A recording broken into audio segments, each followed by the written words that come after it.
The marble floors gleamed under my worn sneakers, each squeak echoing through the cavernous penthouse like an accusation.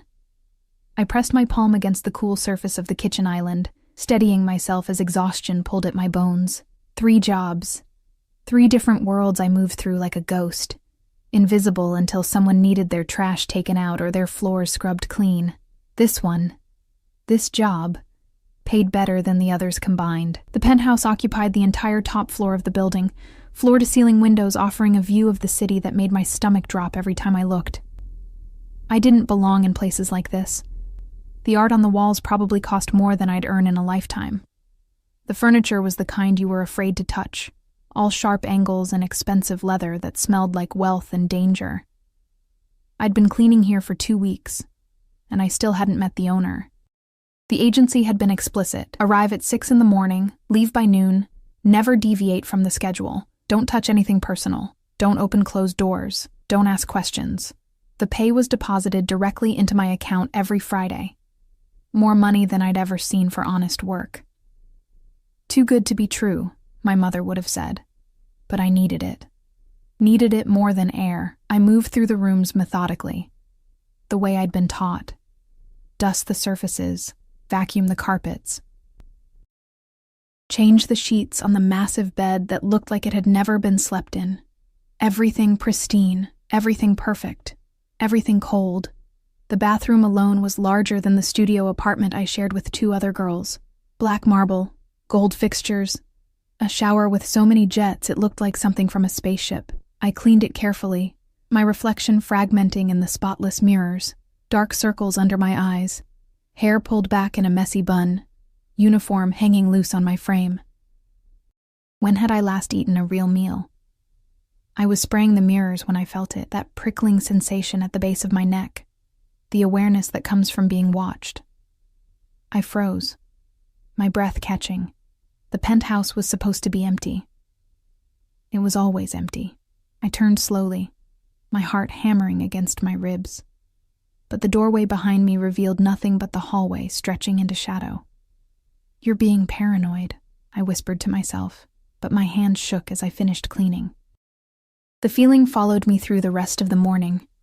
In the study, surrounded by leather-bound books and a desk that looked like it commanded empires. In the living room, where a single glass sat on the coffee table, bourbon from the smell, the ice long since melted. Someone had been here recently. I was gathering my supplies, ready to leave, when I noticed the door at the end of the hall, the one I'd been told never to open. It was slightly ajar. My rational mind screamed at me to leave, to grab my bag and get out. But curiosity, that dangerous, desperate curiosity that came from a life of always being on the outside looking in, made me move forward. The door opened silently on well-oiled hinges. The room was an office, darker than the others, the curtains drawn. But it was what lined the walls that made my blood turn to ice. Screens, dozens of them, covering every inch of the space in a mosaic of surveillance, and every single one showed the penthouse, the kitchen, the living room, the bedroom, the bathroom, angles I'd never noticed, cameras I'd never seen. I watched myself on the screens, recorded footage playing on a loop, cleaning, moving through rooms. My face caught in high definition as I'd stood in front of the bathroom mirror that morning, touching the dark circles under my eyes with a sadness I thought no one else could see. My stomach lurched. "Jesus Christ," I breathed, stepping back. That's when I heard it. The soft ding of the private elevator, the one that opened directly into the penthouse. Someone was here. Panic flooded through me, sharp and chemical. I ran from the office, trying to close the door silently, but my hands were shaking too hard. It clicked shut, just as footsteps echoed across the marble. Heavy, measured, male. I pressed myself against the wall, my heart threatening to break through my ribs. I shouldn't be here. I was supposed to be gone by noon. It was 11:47. "Sir, the reports from the Eastern District..." "Not now." The voice cut through the air like a blade. Deep, accented, the kind of voice that made people obey without question. I held my breath. More footsteps. Multiple people. I could hear them moving through the space. The murmur of conversation too low to make out words. My muscles screamed at me to stay still, to become part of the wall, invisible like I'd learned to be my whole life. Leave the files on my desk, everyone out. The footsteps retreated. The elevator dinged again. Silence. I counted to 60, then to 60 again. My legs were cramping, my body protesting the unnatural stillness. Slowly, carefully, I peeled myself away from the wall and moved toward the hallway that led to the service entrance. I'd almost made it when he appeared. He stepped out of the study like he'd materialized from shadow itself, and the sight of him struck me with physical force. Young. Younger than I'd expected. Maybe early 30s, with dark hair pushed back from a face that belonged on magazine covers, all sharp angles and dangerous beauty. He wore a black suit that probably cost more than my yearly rent, the jacket open over a white shirt that made his olive skin glow. But it was his eyes that froze me in place. Dark. Fathomless.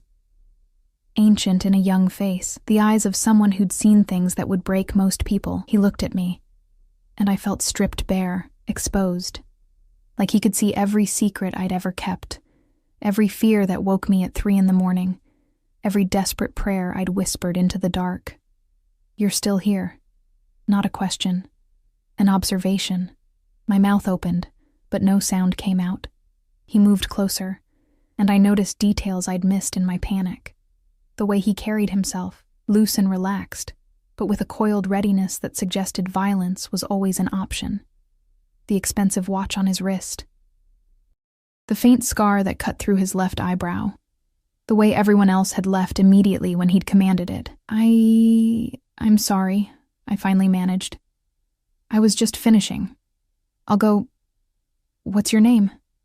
The question stopped me mid-turn. I looked back at him, confused.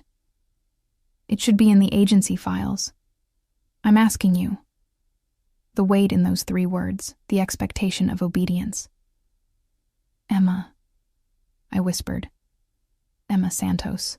He studied me with an intensity that made my skin burn. You've been cleaning my home for 2 weeks, Emma Santos. Yes, sir. Something flickered in his eyes at the sir. Dark, pleased. You're very thorough. He moved to the kitchen island, his movements liquid and precise. You reorganized my bookshelf by subject matter instead of size. You leave the bedroom curtains open because you notice the morning light hits the east wall. You water the plants in the study even though they're plastic. My blood turned cold. He'd been watching. Of course he'd been watching. You also, he continued, reaching for a glass from the cabinet. Sing when you think no one can hear you. Humiliation burned through me, hot and acidic. I didn't mean... Don't apologize. He poured himself bourbon, the liquid amber in the afternoon light. You have a beautiful voice, wasted on cleaning houses. The compliment felt like a trap. Everything about this moment felt like a trap. I should really go, I said, backing toward the hallway. I'm sorry for staying past my time. Do you know who I am? The question hung in the air between us. I should have said no. Should have played dumb. But something in his gaze told me he'd know if I lied. No, I said carefully. The agency doesn't tell us anything about the clients. A slight smile curved his lips. It didn't reach his eyes. Smart policy. He took a sip of his drink, watching me over the rim. My name is Dante Marchetti. Does that mean anything to you? My mind raced. Marchetti. The name sounded familiar, like something I'd heard whispered in the kind of places where people spoke in hushed tones. Where? Then it hit me. The news. That story about the organized crime families in the city, the investigation that had suddenly gone quiet. Marchetti. The room tilted. I see you've made the connection. He set his glass down with a soft click. Now you understand why the pay is so generous. Why the rules are so strict. Why you've never seen me until now. I couldn't breathe. Couldn't think. Everything in me screamed to run, but my legs wouldn't obey. I'm not going to hurt you, Emma. His voice had softened, taken on an almost gentle quality that was somehow more terrifying than anger would have been. But we need to have a conversation about what you saw, about what happens next. I didn't see anything, I said quickly. Too quickly. I swear, I just clean, I don't... The office. 2 words. Quiet, devastating. The door was open. You went inside. My vision blurred at the edges. What could I say? What excuse could possibly work? He moved closer, and I stumbled backward until the wall stopped me. He didn't touch me, but I could feel the heat of him, smell the expensive cologne mixed with something darker, gunpowder maybe, or blood. Do you know what I do to people who see things they shouldn't? He asked softly. Every instinct I had told me not to answer, not to engage, to make myself small and hope he lost interest. But his eyes demanded honesty. No, I whispered. Neither do I, he said. And the confession shocked me into looking up at him. Because no one's ever survived long enough for me to decide. The words should have terrified me, should have sent me running. Instead, I saw something flicker in his expression. Something that looked almost like conflict. Please, I heard myself say. I need this job. I won't tell anyone. I swear on my life I won't. You have family? The question came out of nowhere. What? Family. People who depend on you. His gaze bore into mine. Answer me. My mother, I said, tears burning behind my eyes. She's sick. The medical bills. That's why I work 3 jobs. That's why I need... I cut myself off, but it was too late. His expression shifted. Something dark and possessive moving behind his eyes. 3 jobs, he repeated. When do you sleep, Emma Santos? That's none of your... When do you sleep? The command in his voice made me answer without thinking. 4 hours, maybe 5 on good nights. He stared at me for a long moment. Then he pulled out his phone, pressed a button, and spoke in rapid Italian. I caught only fragments, my name, an address, something about security. When he finished, he looked at me again. You no longer work for the agency, he said calmly. As of now, you work for me. You'll clean this penthouse and only this penthouse. Your salary will be triple what you are making at all 3 jobs combined. Your mother's medical bills will be paid in full by the end of the week. I couldn't process the words. What? You wanted to keep your job. He stepped back, giving me space to breathe. Now you have it. But understand this. You belong to me now. You don't leave this building without my permission.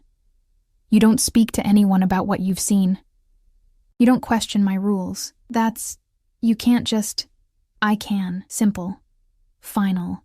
And I have. Your things will be moved to a room on the floor below this one by tonight. You'll find everything you need already there. Terror and confusion warred inside me. Why are you doing this? He moved to the window, looking out at the city far below. When he spoke again, his voice was different. Quieter. Almost vulnerable. Because I've been watching you for 2 weeks, Emma. Watching you care for things that aren't yours. Watching you sing to plastic plants and leave notes for a man you've never met. Watching you work yourself to exhaustion for someone you love. He turned back to me, and the look in his eyes made my heart stop. And I've decided I'm not letting you leave. The room on the floor below wasn't a room. It was a prison dressed in silk and expensive furniture. I stood in the doorway, my few belongings already arranged on surfaces I hadn't touched. Someone had unpacked for me, gone through my things. The violation of it made my skin crawl. But what choice did I have? Dante Marchetti had made it clear. This wasn't a request. It was ownership. The space was larger than any apartment I'd ever lived in. A king-sized bed dominated the center, covered in linens that probably cost more than my mother's monthly medication.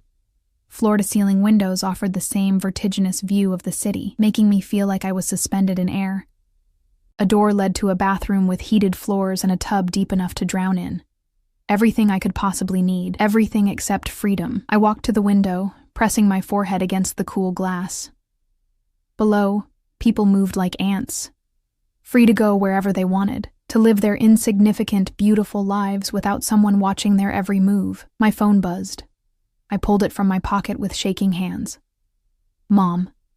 The hospital called. They said all my bills have been cleared. Emma, what did you do? Tears blurred my vision. He'd already done it. Within hours of his decree, my mother's crushing debt had simply vanished. Me. Don't worry about it. Everything's fine. I got a better job. Mom, are you safe? The question sat on my screen, unanswered. Was I safe? I was trapped 40 floors above the ground with a man who commanded criminal empires, a man who'd installed cameras throughout his home to watch me without my knowledge, a man whose eyes held the kind of darkness that swallowed light, me. Yes, I love you. I couldn't tell her the truth, couldn't burden her with this. A knock on the door made me jump. Come in, I called, hating how small my voice sounded. A woman entered, 50s, severe expression, dressed in black like she was attending a funeral. She carried a garment bag and a tablet. Miss Santos, I'm Mrs. Chen, Mr. Marchetti's household manager. Her accent was crisp, British. Her eyes assessed me with clinical efficiency. We need to discuss your new position. New position, as if I'd accepted a job at a bank instead of being imprisoned by a mafia boss. I already know how to clean, I said, trying to find some shred of defiance. Her lips twitched, almost a smile. Mr. Marchetti has specific requirements. You'll maintain the penthouse as before, but now you'll also prepare his meals when he's in residence. You'll manage his personal schedule. You'll accompany him to certain events. Accompany him? The words came out sharp. I'm a maid, not an escort? Mrs. Chen's eyebrow arched. No, you're not. But Mr. Marchetti moves in circles where appearances matter. He'll need someone by his side who appears appropriate. She opened the garment bag, revealing a dress that made my breath catch. Deep emerald silk that shimmered in the light, cut in a way that suggested elegance rather than provocation. This is for tomorrow evening. There's a charity gala at the Metropolitan Museum. You'll attend with Mr. Marchetti. I don't know how to... I've never been to anything like that. You'll learn. She set the dress on the bed with careful precision. A stylist will arrive at 3 to prepare you. Don't eat anything heavy. The dress is tailored to your exact measurements. Of course it was. He'd been watching me long enough to know every curve, every angle of my body. What if I refuse? Mrs. Chen looked at me for a long moment. When she spoke, her voice had softened slightly. Then Mr. Marchetti will be disappointed. And trust me, Miss Santos, you don't want to disappoint him. She left, and I was alone with the dress and the weight of my new reality. The next day crawled by with agonizing slowness. I cleaned the penthouse as instructed, but everything felt different now. Every surface I touched felt like it was touching me back. Every mirror reflected not just my image, but the knowledge that he was watching. Always watching. I found myself performing for the cameras, moving with more grace, taking extra care with tasks I used to rush through, singing softly as I worked, remembering his words. You have a beautiful voice, hating myself for wanting to please him. At 3 o'clock exactly, the elevator dinged. A team of people emerged like an invasion force. Hairstylists, makeup artists, a woman with a rolling rack of shoes. They descended on me with professional efficiency, transforming me from invisible maid to something else entirely. The woman doing my hair spoke in rapid French to her assistant. The makeup artist studied my face like it was a canvas requiring restoration. They worked in synchronized silence, occasionally tilting my chin or turning my head, never asking what I wanted. I wasn't a person to them. I was a project. 2 hours later, I stared at my reflection and didn't recognize myself. The dress fit like it had been painted on, the emerald silk making my skin glow. My dark hair had been swept into an elegant updo, a few tendrils left loose to frame my face. The makeup was subtle, but transformative. My eyes looked larger, my cheekbones more pronounced, my lips fuller. I looked like I belonged in Dante Marchetti's world. The thought made me sick. Mr. Marchetti is waiting in the penthouse, Mrs. Chen announced, appearing in the doorway. Remember, smile when appropriate, speak when spoken to, and stay by his side at all times. I'm not a child, I snapped. Her expression didn't change. No, you're something far more valuable to him. Act accordingly. The elevator ride to the penthouse felt like ascending to my execution. My heart hammered against my ribs, the heels they'd given me clicking against the floor, with each nervous shift of weight. The doors opened. Dante stood by the windows, his back to me, silhouetted against the dying light. He wore a tuxedo that made him look like danger wrapped in civilization. all clean lines and barely contained power. He turned, and the look in his eyes when he saw me made my breath catch. Emma. My name on his lips sounded like a prayer, or a curse. He crossed the space between us in 3 strides, moving with that predatory grace that made every nerve in my body sing warning. He stopped close enough that I could smell his cologne, something dark and expensive that made my head swim. You look. He reached out, his fingers hovering near my face, but not quite touching. Perfect. I look like someone I'm not, I said, hating how my voice shook.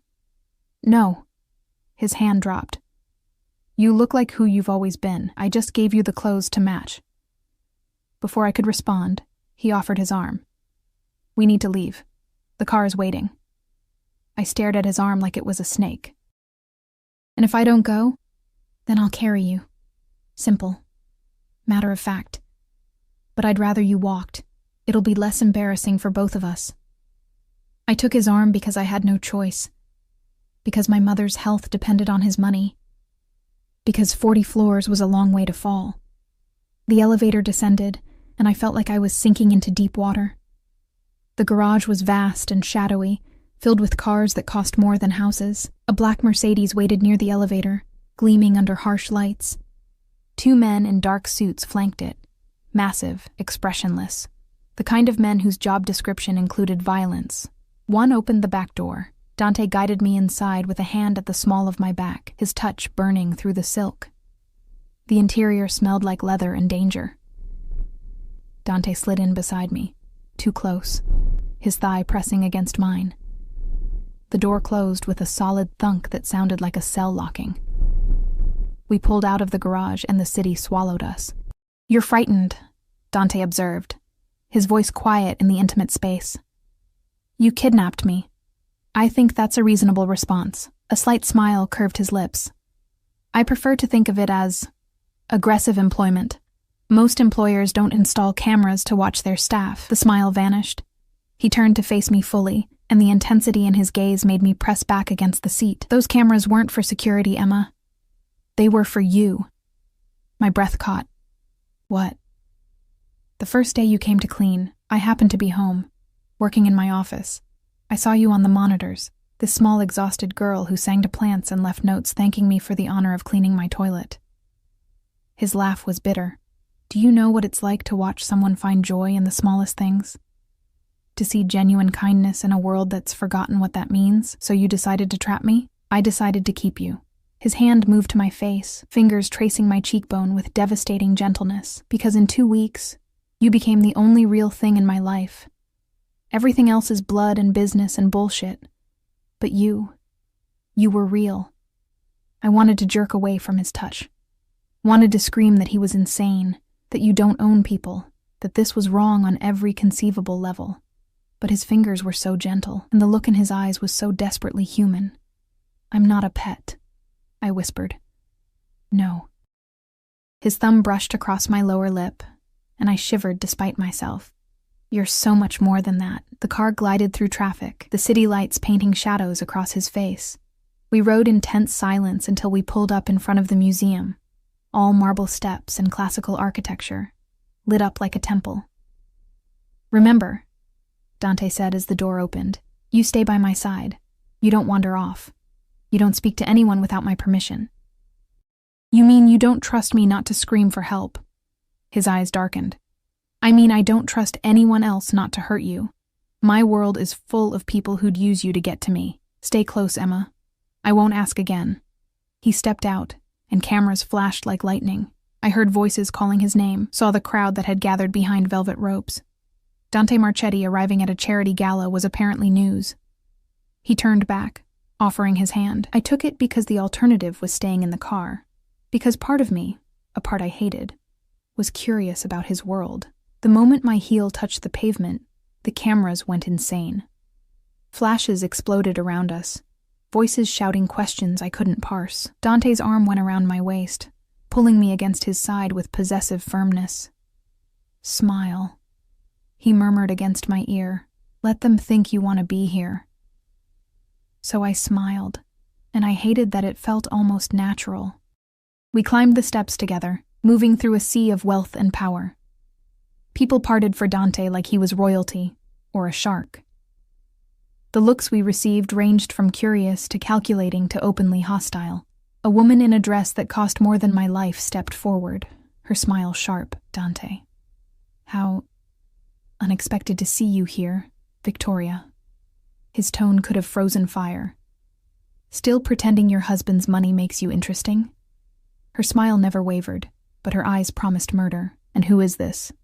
"Mine," Dante said simply, and the possessiveness in that single word made my knees weak. We moved past her, into the museum's grand hall. Chandeliers dripped crystal light over a crowd that represented more money than I could comprehend. Waiters circulated with champagne and hors d'oeuvres. A string quartet played something classical and melancholy. I felt like I'd stumbled into a different universe. "Stay here," Dante commanded, positioning me near a pillar. "I need to speak with someone. Don't move." He disappeared into the crowd, and I was alone among wolves in designer clothing. That's when I saw him, a man watching me from across the room. Young, handsome in a cruel way, with ice-blue eyes that stripped me bare. He smiled, slow and predatory, and started walking toward me. Every instinct I had screamed danger. I looked for Dante, but he'd vanished into the crowd. The man was getting closer, moving with purpose, and I had nowhere to run. He stopped in front of me, so close I could smell whiskey on his breath. "So you're Dante's new toy," he said, his accent thick with something Eastern European. He always did have excellent taste. "I don't know what you're talking about, don't you?" His smile widened. "Tell me, does he know what you did? What you really are?" My blood turned to ice. "What?" "Everyone has secrets, Piccola." He reached out, tucking a loose strand of hair behind my ear. The touch made my skin crawl. "I wonder what Dante would do if he knew yours." Before I could respond, a hand clamped onto the man's wrist with crushing force. Dante had returned, and the look on his face promised death. The air turned glacial. Dante's grip on the man's wrist tightened until I heard bone creak. His face remained perfectly calm, that terrifying calm that preceded hurricanes. But his eyes burned with something feral and uncontained. "Alexei?" Dante's voice was soft, deadly. "Did I give you permission to touch what's mine?" The man, Alexei, tried to pull away, but Dante held him effortlessly. "I was just introducing myself." "You were marking your grave." Dante twisted the wrist slightly, and Alexei's face went white. "You have 3 seconds to walk away. After that, I stop being civilized." Alexei jerked free, stumbling backward. He shot me a look filled with poisonous promise before disappearing into the crowd. The people nearby had witnessed everything, but pretended they'd seen nothing, their conversations continuing without pause. This was normal in Dante's world. Violence wrapped in tuxedos. Dante turned to me, and the fury in his expression morphed into something else: concern, possessiveness. An emotion I couldn't name but felt in my bones. "Did he hurt you?" His hands moved to my shoulders, his touch gentle despite the violence I'd just witnessed. "No. He said something strange." Dante's jaw tightened. "What did he say?" The question Alexei had asked echoed in my mind. "Does he know what you did? What you really are?" But I had no secrets. I was nobody. An exhausted girl who cleaned houses and sang to plastic plants. "Nothing important," I lied, not understanding why I was protecting a stranger who'd threatened me. Dante studied my face with that unnerving intensity, like he could read my thoughts. "You're lying. But we'll discuss it later. Right now, we're leaving." "We just got here. I don't care." His hand found the small of my back again, guiding me toward the exit with barely restrained urgency. "Alexei Volkov doesn't make social calls. His presence here means something, and I'm not risking you to find out what." We moved through the crowd quickly, Dante's body positioned between me and everyone else like a human shield. The evening air hit me as we emerged onto the steps, cool and welcome after the suffocating atmosphere inside. The Mercedes materialized as if summoned, and Dante practically pushed me inside before sliding in beside me. The door hadn't even closed before he was on his phone, speaking in rapid Italian that sounded like orders being issued. The car pulled away from the curb with urgent speed. Who was he? I asked, my voice smaller than I wanted. Alexei Volkov runs the Russian operations in the Northern District. We have an understanding. He stays in his territory, I stay in mine. Dante's expression darkened. Him approaching you breaks that understanding. Maybe he was just being friendly. Men like Alexei are never just friendly. He turned to me, and the possessiveness in his eyes made my breath catch. He was sending a message, letting me know he can get to you, that you're vulnerable. I am vulnerable, I said quietly. You made sure of that when you trapped me in your penthouse. Something flickered in his expression, almost like regret. I know what you think of me, Emma. You think I'm a monster who collects pretty things and locks them away. His hand moved to my face, fingers tracing the curve of my jaw. Maybe you're right, but at least in my cage you're safe. Out there. He gestured toward the city beyond the tinted windows. You're prey. And with you, I'm what? A possession. With me, you're mine. There's a difference. The car wound through streets I didn't recognize, moving away from the direction of the penthouse. My pulse quickened. Where are we going? Somewhere secure. Alexei's appearance means the old agreements are breaking down. Until I know what he's planning, you don't go back to the penthouse. Panic fluttered in my chest. My mother is already being moved to a private facility with round-the-clock security. He said it so casually, like relocating someone's entire life was nothing. She'll be safer there, better care than any hospital could provide. You can't just... I can. I did. Stop fighting me on this, Emma. His voice softened, but the command remained. I'm trying to protect you, by controlling every aspect of my existence? Yes. The honesty of it stunned me into silence. We drove for another 20 minutes before pulling into an underground garage. Not the one beneath Dante's building. This one was smaller, more industrial. The car stopped beside a private elevator flanked by 2 armed guards who nodded at Dante with military precision. Where are we? I asked as we stepped into the elevator. A safe house, one of several I maintain throughout the city. The elevator began to rise. No one knows about this location except my most trusted people. The doors opened onto a loft that couldn't have been more different from the penthouse. Where that space was all cold marble and expensive art, this was warm. Exposed brick walls, hardwood floors, furniture that looked lived in rather than displayed. Floor-to-ceiling windows revealed a view of the waterfront, dark water reflecting city lights. It felt like a home rather than a showpiece. There's food in the kitchen, clothes in the bedroom, Dante said, shrugging off his jacket and draping it over a chair. He rolled up his shirt sleeves, revealing forearms corded with muscle and marked with scars that told stories I probably didn't want to know. Make yourself comfortable. We'll be here for a few days. A few days? My voice rose.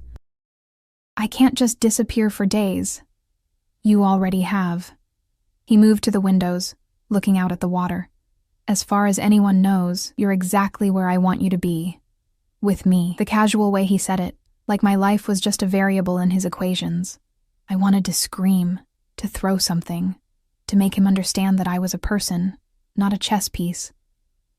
Instead, I asked the question that had been burning in my mind since the museum. What did Alexei mean when he asked if you knew what I really am?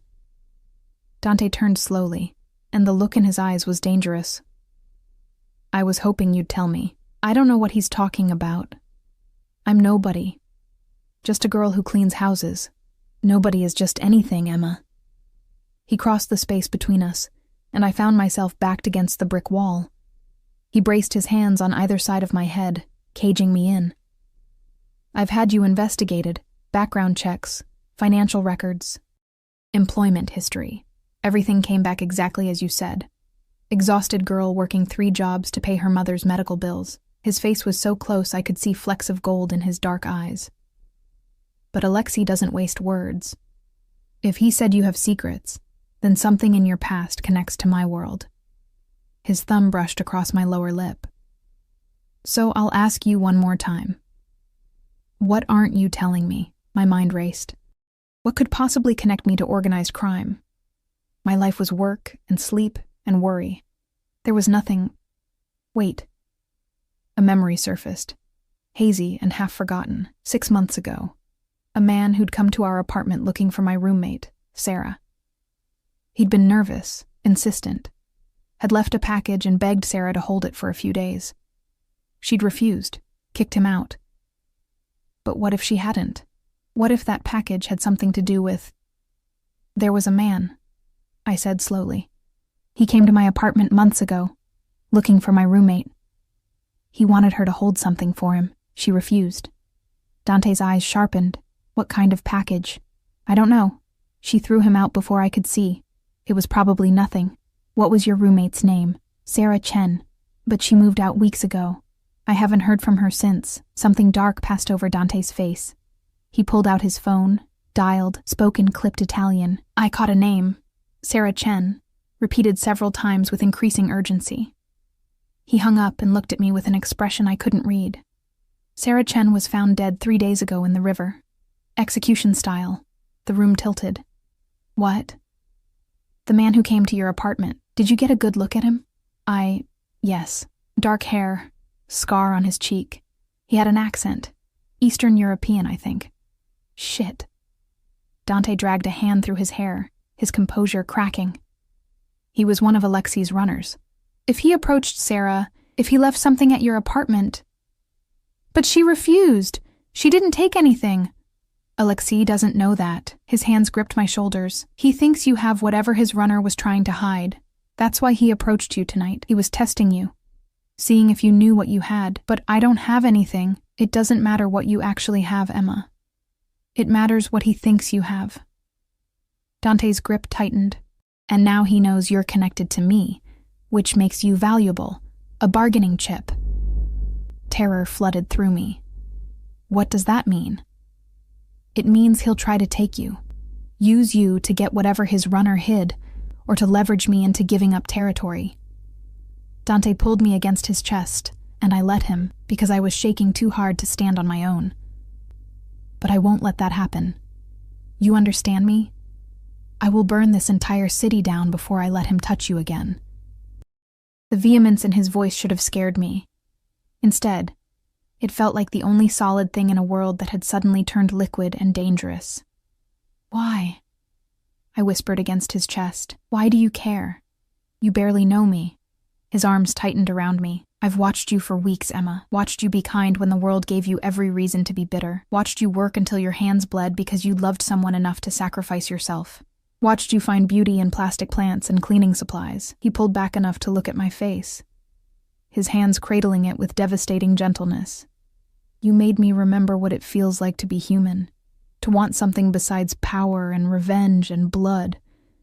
His forehead pressed against mine. So yes, I barely know you, but I know enough to understand that if I let you go, I'll never find anything real again. My heart hammered against my ribs. This was insane. He was insane, possessive and controlling and dangerous in ways I couldn't fully comprehend. But when he looked at me like that, like I was water in a desert, I felt something shift inside me. I'm not yours to keep, I said. But the words had lost their conviction, then be mine to protect. His lips brushed against my forehead. Let me keep you safe. Let me give you a life where you don't work yourself to exhaustion. Let me... His phone buzzed. He pulled away, answering with a sharp, "What?" Whatever the person on the other end said made his expression turn murderous. When? A pause. How many? Another pause. Longer this time. Keep them there. I'm on my way. He hung up and looked at me, and I saw something in his eyes I hadn't seen before. Fear. What's wrong? Alexei made his move faster than I expected. He sent men to the penthouse. Dante was already moving, grabbing a jacket from the closet, checking something inside it that looked like a gun. They're looking for you. But I'm not there. They don't know that. Which means we have a small window before they figure out where you really are. He pulled on the jacket, then turned back to me. I need you to stay here. Don't answer the door. Don't go near the windows. Don't call anyone. Where are you going? To remind Alexei why people fear the Marchetti name. He crossed back to me, pulled me into a hard kiss that tasted like desperation and violence, and something that felt dangerously like goodbye. I'll be back before morning, and when I return, this ends. One way or another. He was gone before I could respond, the elevator doors closing on his retreating form. I stood alone in the safe house, 40 stories above a city that had suddenly become a battlefield, and realized that somewhere between the penthouse and this moment, I'd stopped wanting to escape. The hours crawled by like wounded animals. I paced the loft, my heels abandoned somewhere near the door, the emerald dress whispering against my legs with each agitated step. The city beyond the windows pulsed with light and life, oblivious to the war being waged in its shadows. Dante had been gone for 3 hours, then 4, then 5. I tried not to imagine what he was doing. Tried not to picture the violence those elegant hands were capable of inflicting. But my mind kept returning to the way he'd looked at Alexei, that cold, terrifying calm that preceded destruction. I will burn this entire city down before I let him touch you again. The words should have horrified me. Instead, they wrapped around my chest like armor. Around midnight, exhaustion finally dragged me to the bedroom. The space was sparse but comfortable, a large bed with dark sheets, a dresser, a single chair by the window. I found clothes in the closet, all in my size. Of course they were. Dante had planned for this contingency long before tonight. I changed into a soft t-shirt and sleep shorts, catching my reflection in the mirror. The makeup was smudged now, the elegant updo coming loose. I looked like what I was, a girl playing dress-up in a world where the costumes came with blood prices. But I didn't look frightened anymore. That realization stopped me cold. When had I stopped being terrified? When had the cage started feeling like sanctuary? I climbed into the bed, pulling the sheets up to my chin, and waited for sleep that wouldn't come. Every sound made me jump, the building settling, the distant wail of sirens, the wind against the windows. I kept reaching for my phone before remembering Dante had taken it, replacing it with a new one that had exactly 3 contacts: him, Mrs. Chen, and emergency services. Control. Always control. But also protection. Always protection. The two were so tangled in him I couldn't separate them anymore. I must have dozed eventually because I woke to the sound of the elevator. My eyes flew open, heart hammering. The bedroom door was partially open, allowing me a sliver view of the living area. Dante emerged from the elevator, and my breath caught. He looked like he'd walked through hell. His white shirt was torn and stained. Blood, I realized with sick certainty. His knuckles were split and raw. A cut above his eyebrow leaked crimson down the side of his face, but it was his eyes that truly scared me. Dark and empty, like he'd left part of his humanity somewhere out in the city.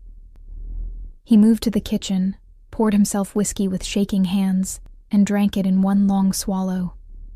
I should have stayed in bed, should have pretended to sleep. Instead, I found myself getting up, my feet carrying me toward him before my brain could intervene. He heard me approach and turned, his expression shifting from that terrible emptiness to something raw and vulnerable when he saw me. Emma. My name sounded broken in his mouth. You should be asleep. You're hurt. It's not my blood. He set the glass down carefully, like he didn't trust his hands. Most of it, anyway. The casual way he said it, like violence was weather, something that happened, unavoidable and unremarkable. I moved to him, reaching up to touch the cut above his eyebrow. He flinched, and I realized it was the first time I'd initiated contact, the first time I'd chosen to bridge the space between us. Let me clean that, I said softly. He stared at me for a long moment, something like wonder crossing his face. Then he nodded. I found a first aid kit under the bathroom sink. Of course there was a first aid kit, because Dante planned for everything. I wet a cloth with warm water and returned to find him sitting on the couch, his head tilted back, eyes closed. He looked younger like this, almost vulnerable. I knelt between his legs, close enough to feel the heat radiating from his body.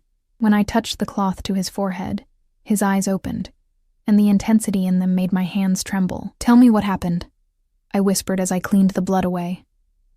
Alexei had 12 men at the penthouse. I had 20 waiting. His voice was flat, emotionless.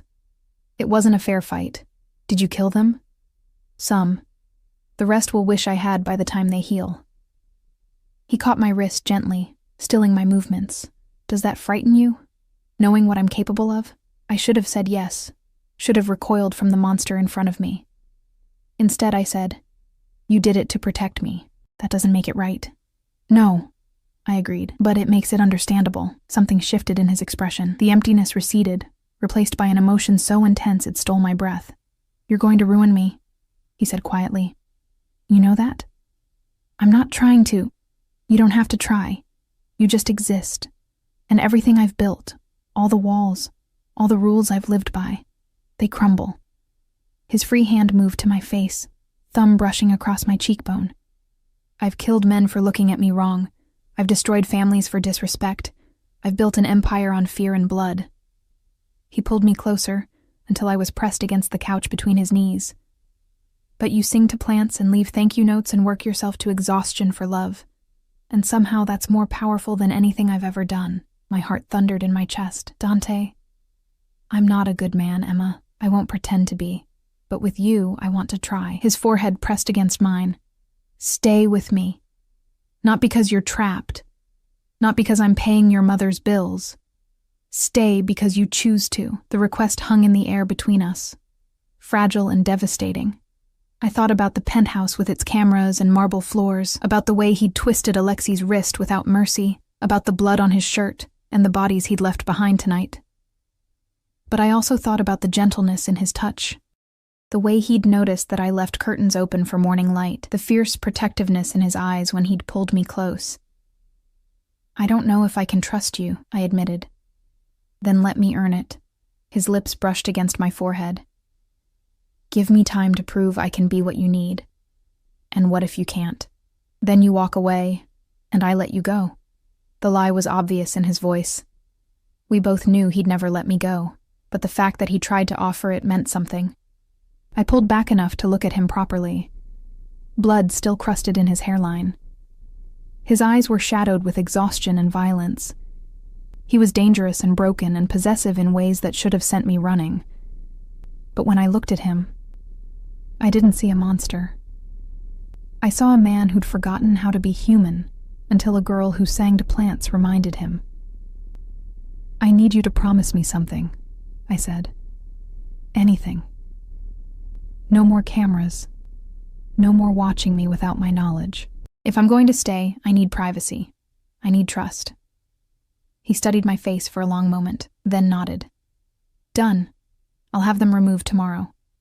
And I want to see my mother. Regularly, not supervised visits. Real time with her. I'll arrange it.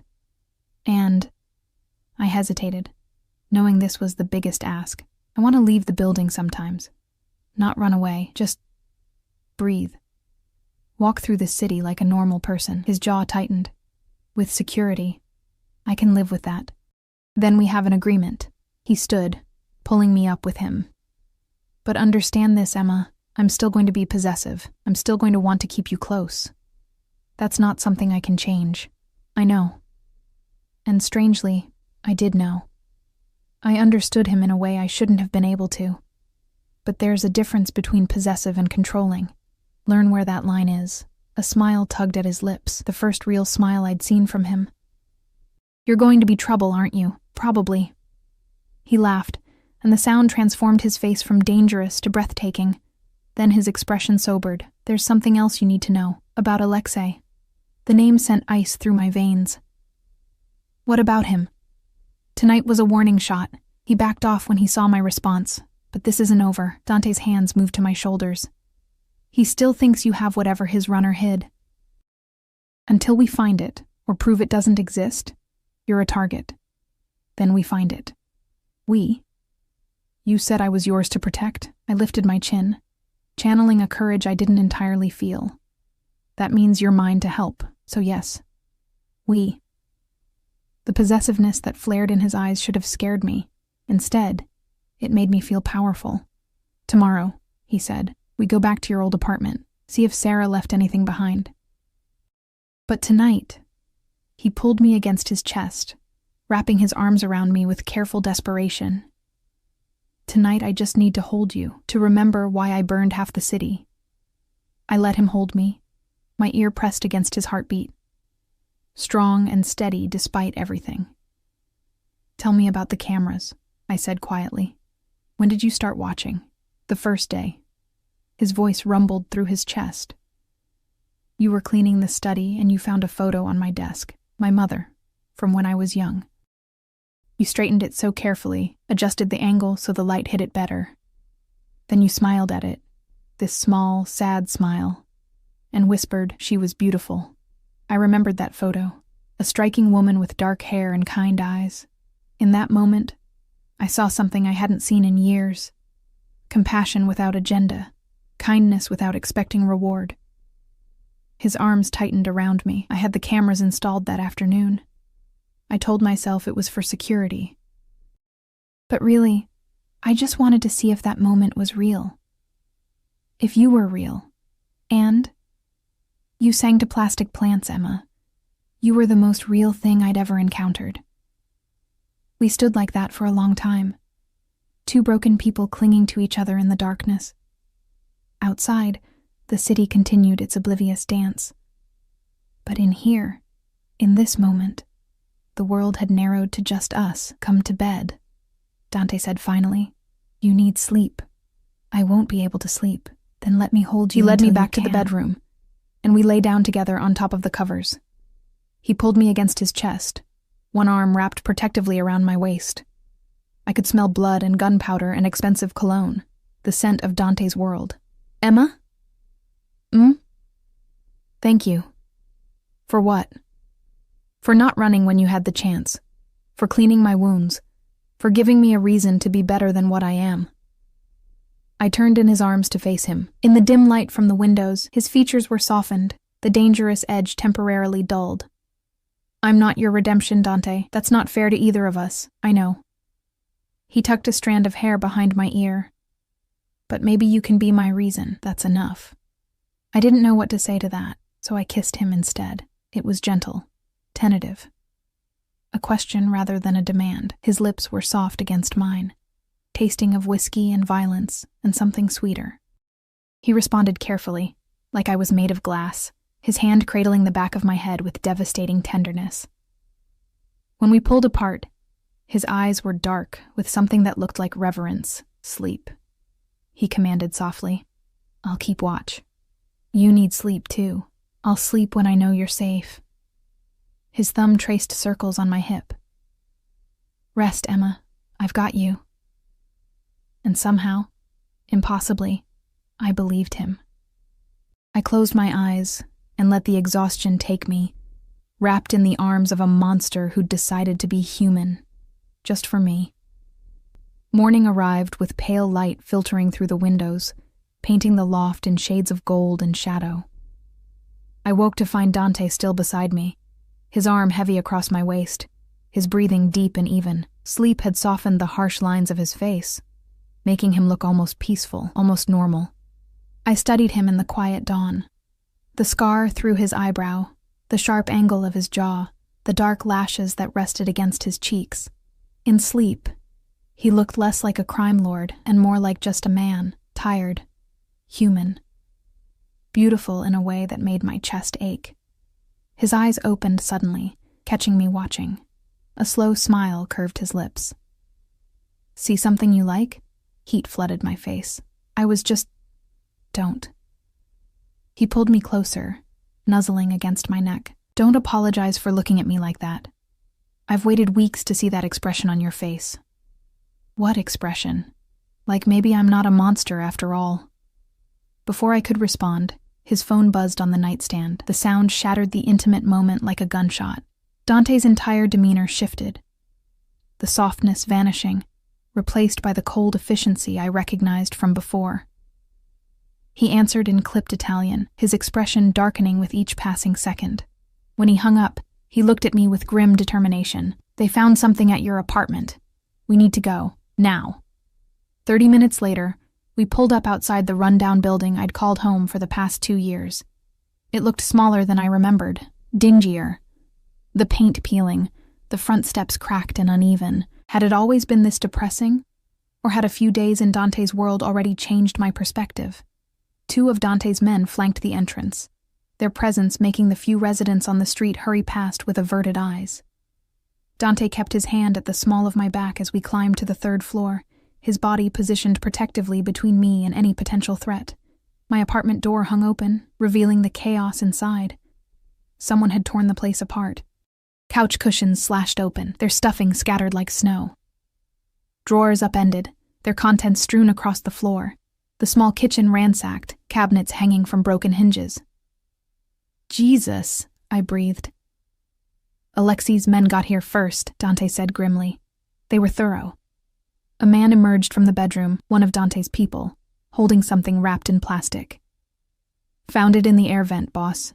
Exactly where you thought it'd be. Dante took the package, unwrapping it carefully. Inside was a small external hard drive, innocuous looking except for the Cyrillic characters scratched into its casing. What is it? I asked. Leverage. Dante's jaw tightened. Financial records, probably. Names and numbers that could destroy Alexei's entire operation. He looked at me. Something dark moving behind his eyes. Sarah must have taken it from the runner after all. Hidden it here without telling you. Guilt twisted in my stomach. She was killed because of this? She was killed because she got involved in something she didn't understand. Because someone in my world thought they could use her as a pawn. His hand found my face, forcing me to look at him. That's not your fault, Emma. None of this is your fault, but it felt like my fault. Sarah had been my roommate, my friend. And she died while I'd been obliviously cleaning penthouses and singing to plastic plants.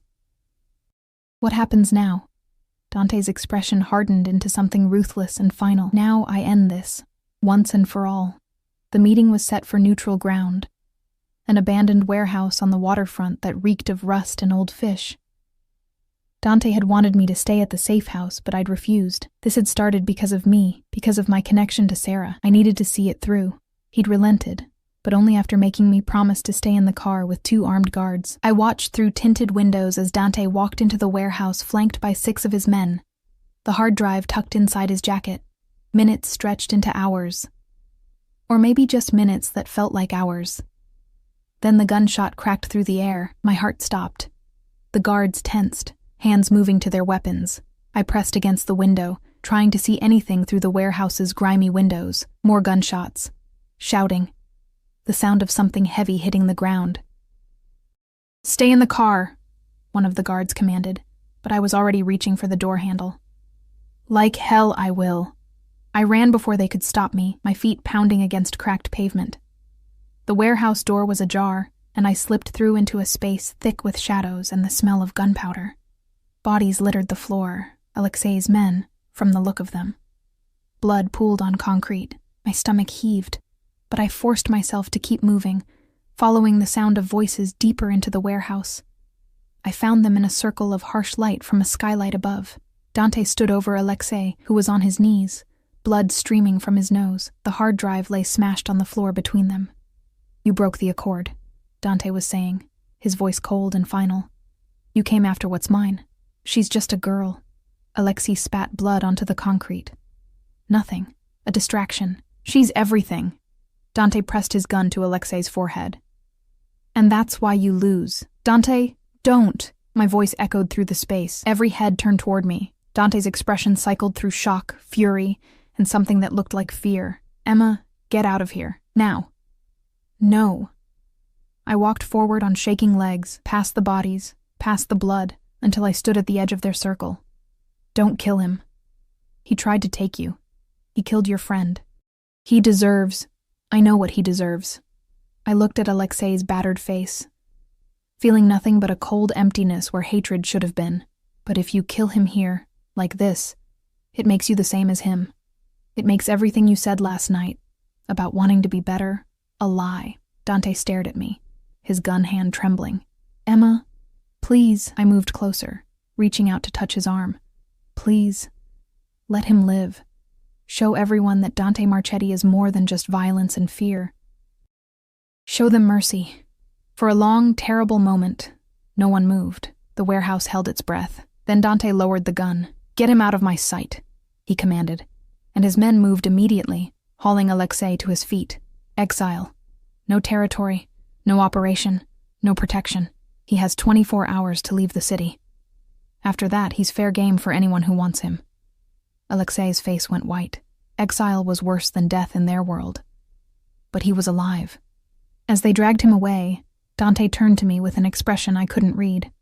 "That was incredibly stupid," he said quietly. "Probably. You could have been killed. So could you." He crossed the distance between us in 2 strides, pulling me into a crushing embrace. I felt him shaking, felt the fear radiating from his body. "Don't ever do that again," he whispered against my hair. "Don't ever make me choose between my nature and you. I'll choose you every time, and it'll destroy me. Then maybe your nature needs to change." He pulled back to look at my face, and I saw it. The moment something fundamental shifted in him. The moment he decided that maybe, just maybe, I was worth the transformation. "Okay," he said simply. "Okay." 3 months later, the penthouse still had floor-to-ceiling windows and expensive art, but it felt different now. Warmer. Real plants replaced the plastic ones, filling the space with green life. My mother's laughter echoed from the kitchen, where she was teaching Dante how to make her famous empanadas, a weekly tradition that had somehow become sacred. I stood at the window, watching the city far below. So much had changed. The cameras were gone, replaced by actual trust. The cage had opened, though I'd chosen to stay inside. Dante still ran his empire, but he'd started pulling back from the worst of it, delegating, legitimizing, transforming blood money into something cleaner. It was slow work, hard work, but he was trying. For me. For us. For the future we were carefully building. Arms wrapped around me from behind, and I leaned back into Dante's warmth. "Your mother says I'm hopeless in the kitchen," he murmured against my neck.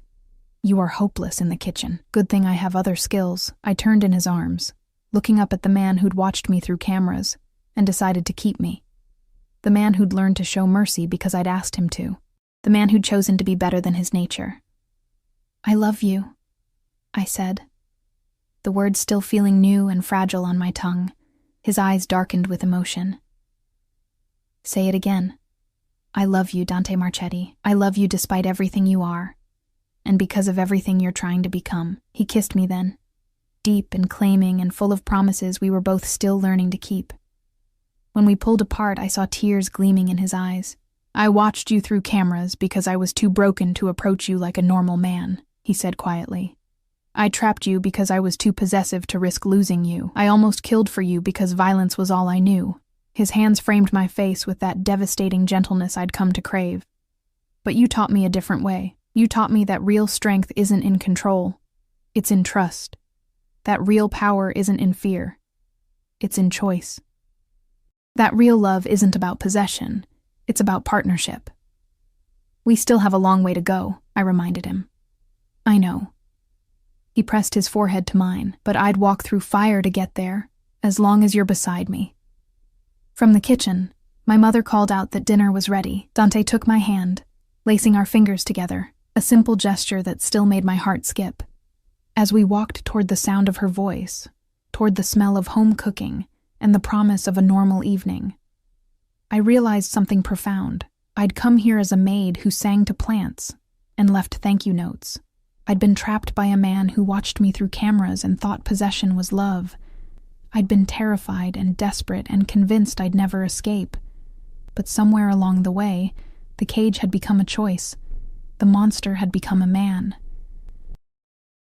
And I discovered that freedom wasn't about having no walls. It was about choosing which walls to keep. Dante would always be possessive, would always want me close, would always struggle with the violent instincts bred into him by his world. But he was trying. Every day he tried, and that was enough. That evening, we sat around the table. Me, Dante, and my mother. We ate empanadas and laughed at Dante's terrible cooking skills, and talked about plans for the future. It was normal and domestic, and everything I'd never thought I'd have. Later, After my mother had retired to her room in the penthouse's guest wing, Dante and I stood on the balcony, the city glittering below us like fallen stars. "Do you ever regret it?" he asked quietly. "Staying?" I thought about the question seriously. Thought about the life I'd had before, the exhaustion, the invisibility, the grinding poverty. Then I thought about what I had now: security, purpose, love that burned fierce and protective. "No," I said honestly, "but ask me again tomorrow." He laughed, pulling me close. "I'll ask you every day for the rest of our lives, and every day I'll work to deserve the answer you just gave." The wind picked up, carrying the scent of the river and the city and the life we were building together. Somewhere in the distance, sirens wailed. Somewhere below, people moved through their ordinary lives. But up here, in this moment, we were suspended between earth and sky, between what we'd been and what we were becoming. I turned in his arms to face him. This beautiful, broken man who'd installed cameras to watch his maid and found love instead. "Take me to bed," I said softly. And this time, no watching through screens. Just us. His smile was radiant. "Just us," he agreed. And as we moved inside, leaving the city lights behind, I realized that home wasn't a place or a cage or a penthouse floating above the world. Home was wherever Dante held me like I was something precious. Home was the choice we made every day to stay. Home was us.